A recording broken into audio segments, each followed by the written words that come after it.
오늘 주신 말씀은 요한복음 8장 21절부터 30절까지 되겠습니다. 제가 먼저 읽겠습니다. 다시 이르시되 내가 가리니 너희가 나를 찾다가 너희 죄 가운데서 죽겠고 나의 가는 곳에는 너희가 오지 못하리라. 유대인들이 가로되 저가 나의 가는 곳에는 너희가 오지 못하리라.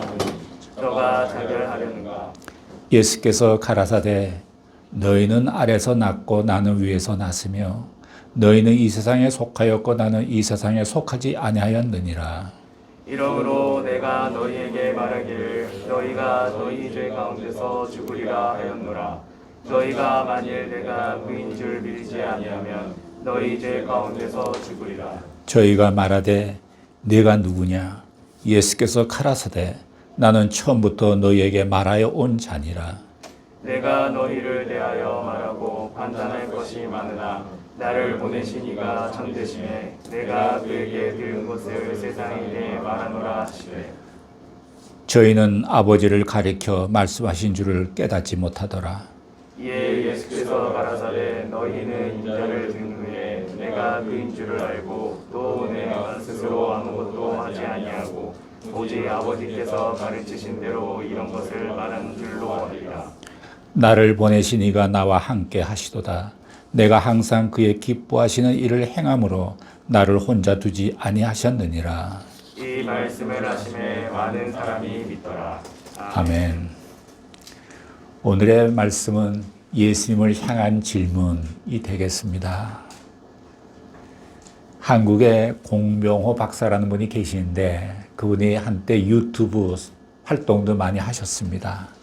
아마 나이가 지금은 60대쯤 되지 않았을까 보는데 그분은 대학에서 경제학을 공부하고 또 미국에 유학해서 경제학, 경영학을 공부를 많이 했습니다. 그는 연구소 생활과 그리고 대학에서 가르치기도 하고 현재는 자신이 연구소를 설립해서 일하고 계시는 분인데 아마 이분이 책이 100권 이상을 저술했어요. 한 7, 8년 전만 해도 108권을 저술했으니까 지금은 더 많이 늘었겠죠. 대부분 책이 경제에 관한 책이지만 얼마나 대단합니까?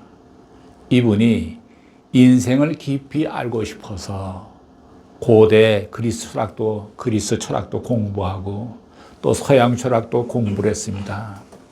그 다음에는 철학 분야에 대한 책도 집필을 했습니다. 이분의 말씀에 의하면 무엇인가를 알기 때문에 책을 쓴 것이 아니라 알고 싶어서 책을 쓰게 된 것 같다라고 말합니다. 경제와 철학책을 읽는 것도 좋긴 하지만 그는 인생의 답을 얻고 싶었습니다. 열심히 공부하고 일해서 행복이 얻어진 듯 했지만은 그렇지 않았다. 그는 느꼈습니다. 공부를 많이 해서 세상에서 성공한 것 같은데 남는 것은 허무주의였습니다. 열린교회라는 데가 있는데 김남주 목사님이 계시는데 그분은 참 머리가 좋은지 중고등학교 때 거의 영어를 다 마스터할 정도로 타임지도 마음대로 읽을 정도의 실력이 됐다 그래요. 근데 그 사람이 중학교 때부터 인생의 삶이란 무엇인가? 인생의 목적은 무엇인가? 이런 고민에 빠진 거예요. 여러분, 중학생들이 그렇게 생각하기가 쉽지 않습니다. 우리가 중학교 때 열심히 놀았지. 어린 나이에 그런 인생을 고민한 거예요.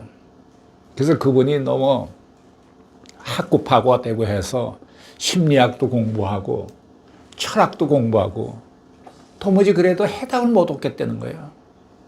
여러 철학자들의 그 저술한 책을 다 자기가 읽었는데도 해답이 없더라는 거예요. 그래서 이분이 인생의 절망감을 느끼면서 살아서 무엇하랴. 삶의 의미가 포기돼서 그는 하루는 자살을 하려고 약을 먹었습니다. 약을 먹고 나서 며칠 후에 깨어났어요. 자살 미수가 된 거죠.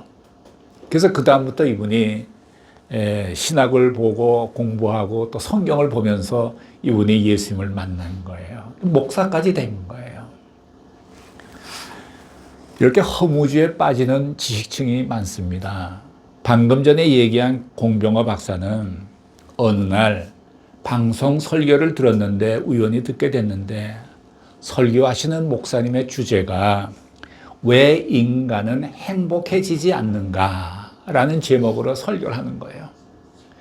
아주 그 인문학적인 강의의 제목 같기도 해요. 그런데 그는 그 설교를 들으면서 쇼크를 받았어요. 그래서 그는 처음으로, 그렇게 책을 많이 읽던 사람인데 처음으로 성경을 읽기 시작했습니다. 이 사람이 성경을 처음 읽으면서 성경에는 생명이 있다는 것을 느꼈어요.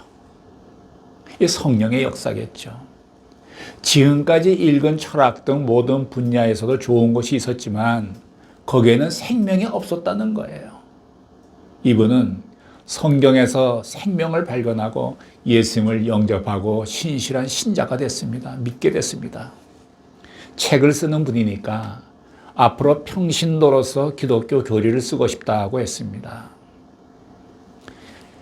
예수님께서는 나는 세상의 빛이니 나를 따르는 자는 어둠에 다니지 아니하고 생명의 빛을 얻으리라 라고 말씀하셨습니다. 이 생명의 빛이 필요한 분들이 많이 있습니다. 교회는 다니지만 의욕이 상실되고 삶에 지친 자들이 있습니다. 혹시 살고 싶지 않다는 절망 속에서 허우적거리는 사람들도 있을 수 있습니다. 예배에 참석해 보지만 찬송을 부를 힘도 없고 설교도 잘 들려오지 않는 사람도 있을 수 있습니다. 어떻게 하면 이런 고통에서 벗어날 수 있을까요? 생명의 빛이신 예수님을 마음에 모시는 길이 유일한 길입니다. 주님을 모시고 생명의 빛을 받으면 이 세상을 누구보다도 밝고 힘있고 기쁘게 누리면서 살아갈 수 있는 생명의 능력을 체험하게 됩니다. 마음의 문을 열고 예수님이 들어오시면 우리를 괴롭혀왔던 좌절, 절망, 우울이 떠나고 저주가 떠나고 결국 죽음의 문제도 해결될 수밖에 없습니다. 축복이 임하게 됩니다. 바리새인들은 예수님의 말씀을 받아들이지 않고 오히려 비판했습니다.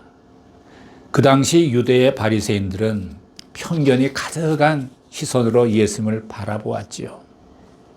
모든 인간은 문화적으로, 사상적으로, 종교적으로 편견을 갖고 있습니다.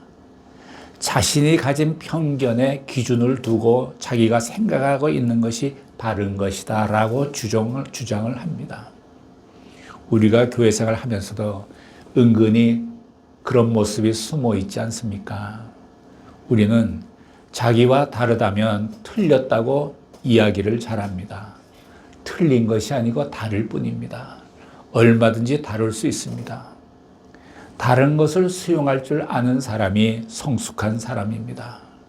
얼마든지 다룰 수 있다는 것, 인간의 본질을 부정하지 않는 한 사람들의 다양성을 이해하고 수용하셔야 합니다. 예수님께서는 바리새인들의 많은 편견에도 불구하고 항상 변함없이 당당하게 논리적으로 자신을 증거하셨습니다. 바리새인들은 예수님께 계속 질문하면서 공격했습니다. 8장 19절을 보시면 이런 말씀이 있죠. 함께 보실까요? 시작. 이에 저희가 묻되 내 아버지가 어디 있느냐? 예수께서 대답하시되 너희는 나를 알지 못하고 내 아버지도 알지 못하는도다. 나를 알았다면 내 아버지도 알았으리라. 처음 질문이 내 아버지가 어디 있느냐입니다. 내 아버지가 누구냐라고 처음에 묻지 않고 어디 있느냐라고 물었습니다. 여러분, 누구인지 안 다음에 질문할 수 있는 것이 어디 있느냐가 아니겠습니까? 어찌 보면 아마도 예수님이 그리스도가 아닐까라는 인식이 들어가기 시작한 것 같은 질문이기도 합니다. 예수님을 통하지 않고서는 하늘의 아버지를 알 수가 없고 또 성령을 통하지 않고서는 성자인 예수님을 알 수가 없는 것입니다. 오늘의 본문 22절을 먼저 보시겠습니다. 22절 시작. 유대인들이 가로되 저가 나의 가는 곳에는 너희가 오지 못하리라 하니 저가 자결하려는가. 두 번째 질문은 도대체가 내가 가는 곳이 어디냐라는 것입니다. 자결하려는가 라는 말은 유대인의 관념에 자살자는 음부의 깊은 곳으로 간다고 믿고 있었습니다. 이렇게 말하는 것은 가장 악한 사고방식이었지요. 앞서 7장에서는 헬라인에게로 가려느냐라고 말한 바 있는데 지금은 자결하려느냐 아주 조롱하는 듯 이야기합니다. 또 25절을 보시면 25절을 보실까요? 시작. 저희가 말하되 내가 누구냐. 예수께서 가라사대 나는 처음부터 너희에게 말하여 온 자니라. 세 번째 질문은 대체 너는 누구냐입니다. 이런 질문들은 매우 부정적이고 냉소적이지만 예수님을 좀 더 깊이 알 수 있는 기회를 제공하기도 합니다. 예수님은 태초부터 계셨던 분이십니다. 우리는 말로 설명할 수 없는 영적인 이야기를 할 때에 하나님은 다 아셔 라고 말합니다. 그러면 상대방은 그 하나님이 어디 있느냐 한번 보여달라 이렇게 요구하기도 합니다. 하나님은 영이시기 때문에 세상에 어느 누구도 하나님을 눈으로 보거나 손으로 만질 수가 없습니다. 하나님의 음성도 좀처럼 우리 귀에 들려오지 않습니다. 그러나 하나님은 마음으로 느낄 수 있는 분이십니다. 그게 참 신비해요. 하나님의 실체는 그분을 믿고 받아들이며 긍정하는 믿음에서 확인할 수 있습니다. 하나님에 대해 냉소적이고 그분께 불순종하면 하나님을 알 수가 없지요. 삶의 무게가 너무 무거워서 괴롭고 힘들고 이해할 수 없을 때 하나님을 거부하며 하나님께 대들기도 합니다. 그렇지만 구도자의 자세와 어린아이 같은 심정으로 진실한 마음을 갖고 하나님을 알려고 노력하면 성령의 도우심으로 어느 날 그분을 느끼고 경험할 수 있습니다. 이럴 때 나는 하나님을 만났다라고 표현합니다.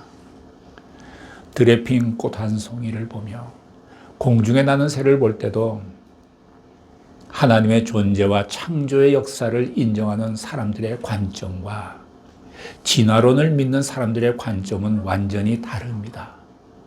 진화론은 이 세상에서 가장 큰 사기극입니다. 인간의 몸의 신비한 그 시스템, 인간의 몸의 신비한 시스템을 인간이 스스로 만들 수 있을까요? 진화되어서 이렇게 되었을까요? 인간의 몸에서 하나님의 숨결을, 하나님의 손길을, 창조의 아이디어를 느끼는 사람이 있는가 하면 인간의 육체를 물질이나 과학적 연구 대상으로 보는 사람도 있습니다. 예수님의 말씀은 하나님을 보여주겠다가 아니라 나를 본 자는 하나님을 보았다라는 뜻입니다. 다음은 오늘 본문의 처음인 21절을 보시겠습니다. 21절 시작. 다시 이르시되 내가 가리니 너희가 나를 찾다가 너희 죄 가운데서 죽겠고 나의 가는 곳에는 너희가 오지 못하리라. 인간은 죄의 문제를 해결하지 않으면 죄 가운데서 죽게 됩니다. 우리 인생의 최대의 문제는 죄의 문제의 해결입니다. 죄의 문제를 해결했는가 못했는가에 따라서 영생과 영벌의 갈림길로 들어가게 될 것입니다. 예수님께서 십자가에서 온 인류의 죄를 짊어지시고 피 흘리며 죽으셨습니다. 그렇다고 해서 인류의 모든 죄가 용서된 것은 아닙니다. 십자가를 통해서 구원의 길을 활짝 열어놓으셨는데 그 구원의 길로 들어오는 자는 구원을 얻을 것이고 그렇지 않은 자는 아마 무시하고 들어오지 않는 자는 영벌의 길로 갈 수밖에 없습니다. 예수님은 구원받을 수 있는 여러 가지 길 가운데 하나가 아니라 구원받을 수 있는 하나뿐인 유일한 길입니다. 죄의 문제 해결은 십자가의 보혈로 이루어지는 것입니다. 영생을 소유하는 사건입니다. 죄는 거룩을 보지 못합니다. 죄인은 하나님을 보는 눈을 갖지 못합니다. 불의는 정의를 깨닫지 못합니다. 불의한 인간은 의로우신 하나님의 아들 예수 그리스도를 알아보는 능력이 없습니다. 그래서 죄로 인해서 예수님을 모른 채 죄 중에서 죽게 됩니다. 예수님께서 인류의 죄와 허물을 짊어지시고 십자가에서 죽으신다는 개념을 그들은 전혀 이해할 수가 없었습니다. 하나님을 믿지 않는 사람들에게 예수님의 십자가의 사건은 그냥 무모한 이야기일 뿐입니다. 23절을 보시겠습니다. 시작. 예수께서 가라사대 너희는 아래에서 났고 나는 위에서 났으며 너희는 이 세상에 속하였고 나는 이 세상에 속하지 아니하였느니라.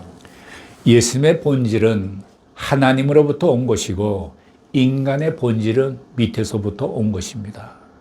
하나님과 인간은 본질적인 차이가 있습니다. 하나님은 창조주이시고 인간은 피조물입니다.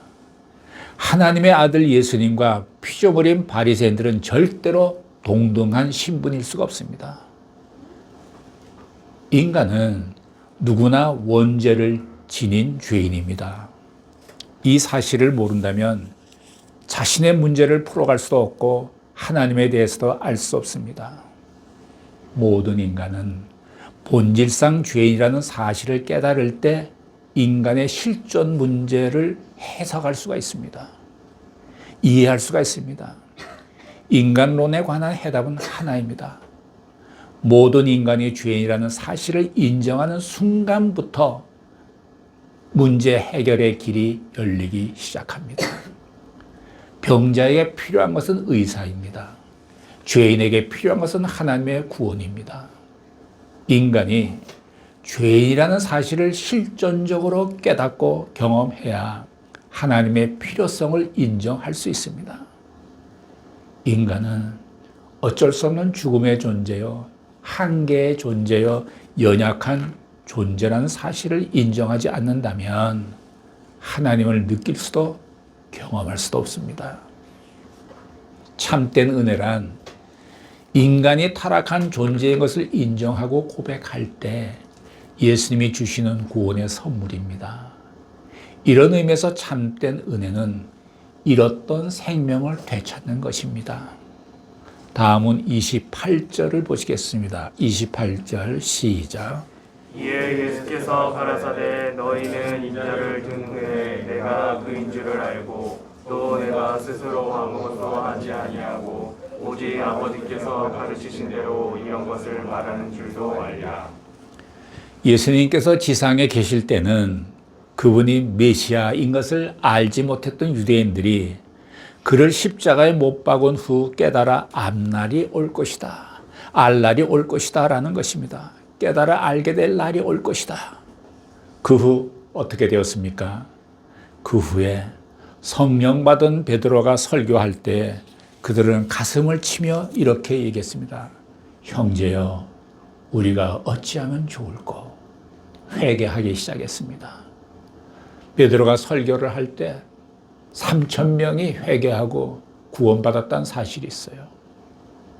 상처받은 사람들, 슬픔 가운데 있는 사람들, 절망에 빠진 사람들, 방황하는 영혼들, 그들이 예수님의 말씀을 듣고 위로와 회복을 얻는 까닭은 그분이 오직 하나님의 뜻을 그대로 전하셨기 때문입니다. 다음은 29절을 보시겠습니다. 29절 시작. 나를 보내신 이가 나와 함께 하시도다. 내가 항상 그의 기뻐하시는 일을 행함으로 나를 혼자 두지 아니하셨느니라.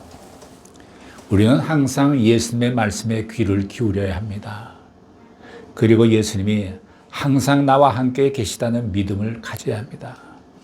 내 안에 평안이 있고 기쁨이 있는 것은 그분이 나와 함께 하시기 때문입니다. 마음의 평안과 기쁨이 증명서입니다. 지금 여러분들은 평안하십니까? 하늘로부터 평안이 여러분의 마음에 가득하기를 바랍니다. 마음 안에 평안이 있을 때에 지혜도 생깁니다. 그 생긴 지혜로 모든 일을 하나하나 기도하며 결정해 나가는 것입니다. 마음에 평안이 없을 때 무엇인가를 서둘러 결정하면 실수하기 쉽습니다. 평안하면 지혜가 따라옵니다. 하늘로부터 오는 평안을 오늘부터 꼭 누리시기를 바랍니다. 이때 우리는 하나님을 기쁘시게 드리는 일을 하게 될 것입니다. 내가 사망의 음침한 골짜기를 지날지라도 해를 두려워하지 않을 것은 주께서 나와 함께 하심이라. 요한계시록 3장 20절에서 예수님은 다음과 같이 말씀하셨습니다. 함께 보실까요? 시작. 볼지어다 내가 문 밖에 서서 두드리노니 누구든지 내 음성을 듣고 문을 열면 내가 그들에게로 들어가 그로 더불어 먹고 그는 나를 더불어 먹으리라. 아멘. 어떠한 상황 속에서도 주님이 함께해 주신다는 사실을 믿으셔야 합니다. 주님의 숨결을 내가 호흡하는 듯 하는 것입니다. 예수님 자신을 비판하는 바리새인들의 질문을 통해서 예수님의 메시지는 하나님에 대한 신뢰와 믿음이었습니다. 나와 함께 하시는 그분은 나를 변화시켜 주시고 또 말씀을 깨닫게 해주시고 나를 다스려 주시고 내 인생을 보호해 주시고 첩경으로 인도해 주십니다. 그때 험한 세상을 안심하고 살아갈 수가 있습니다. 예수님께서 십자가에서 다 이루었다 선포하시고 운명하셨습니다. 예수님이 다 이루었다는 선포 아래 우리의 인생의 삶이 존재하고 있는 것입니다. 진정한 인생이란 하나님을 기쁘시게 하는 것이고 하나님이 기뻐하시는 일을 행하는 것입니다. 항상 하나님께 무엇 해달라고만 주문하지 마시고 무슨 일을 하면 어떻게 하면 그분이 기뻐하실까 거기에 초점을 맞추시기를 바랍니다. 그러면 그 다음은 하나님이 다 책임져 주십니다. 예수님의 말씀을 들은 많은 사람들이 예수님을 믿게 되었다고 30절에서 말씀하고 있습니다. 예수를 믿고 영접하게 되면 자신의 인생이 해석되어지기 시작합니다. 예수를 믿는 것이야말로 인생의 성공입니다. 우리 인생의 정답은 예수님을 믿는 것입니다. 여러분의 인생이 하나님과 항상 동행하기를 원하고 하나님을 기쁘시게 드리는 삶이 되시기를 예수님의 이름으로 축복합니다. 기도하시겠습니다. 사랑하시는 하나님 아버지, 우리가 예수를 믿고 영접함으로 평생 주님과 동행하는 삶을 살며 하나님을 기쁘시게 드리는 우리들의 인생이 되게 하여 주시옵소서. 항상 함께 해주시는 주님을 찬양합니다. 예수님의 이름으로 기도드렸습니다. 아멘.